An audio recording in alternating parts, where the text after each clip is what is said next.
ગાંધીનગરના જાણીતા લેખિકા વૈજયંતી ગુપ્તે દ્વારા લિખિત મરાઠી પુસ્તક શ્રેયાના ગુજરાતી સંસ્કરણનું વિમોચન કરવામાં આવ્યું.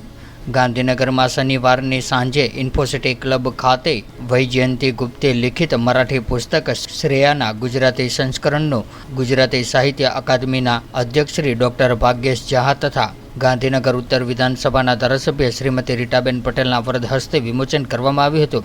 આ પ્રસંગે ગાંધીનગર સાહિત્ય સભાના પૂર્વ અધ્યક્ષ સંજય થોરાત સ્વજન દ્વારા ઉપસ્થિત મહાનુભાવોનું પરિચય સાથે શાબ્દિક સ્વાગત કરવામાં આવ્યું હતું.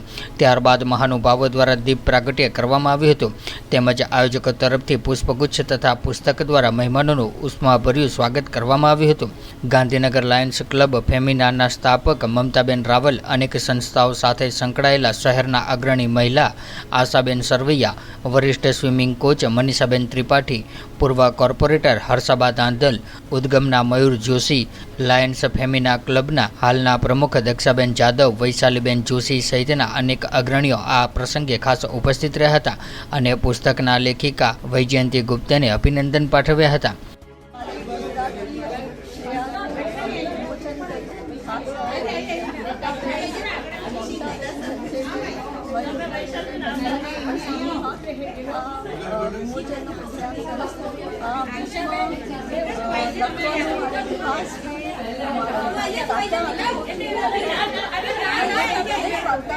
समाज ने एक संदेश આપવાની કોશિશ કરી છે. મને આશા છે કે આ બધા નહીં આવતા અક્ષર તો આ માધ્યમ છે એવી આશા રાખું છું. श्रीमती वैजयंती गुप्ते लिखित श्रेया पुस्तकનું આજે Infocity club and research Gandhinagar ખાતે વિમોચન કરવામાં આવ્યું.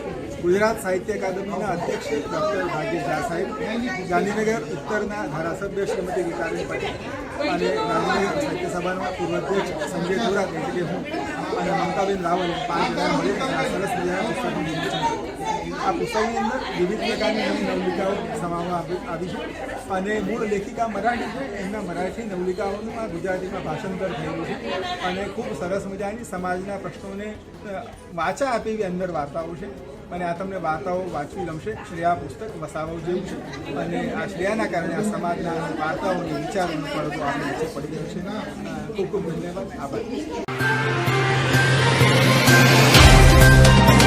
तो व्हाट्सएप, ट्विटर, फेसबुक, इंस्टा जहाँ भी आपका अकाउंट है, इसे शेयर बटन के द्वारा वहाँ पर शेयर करें.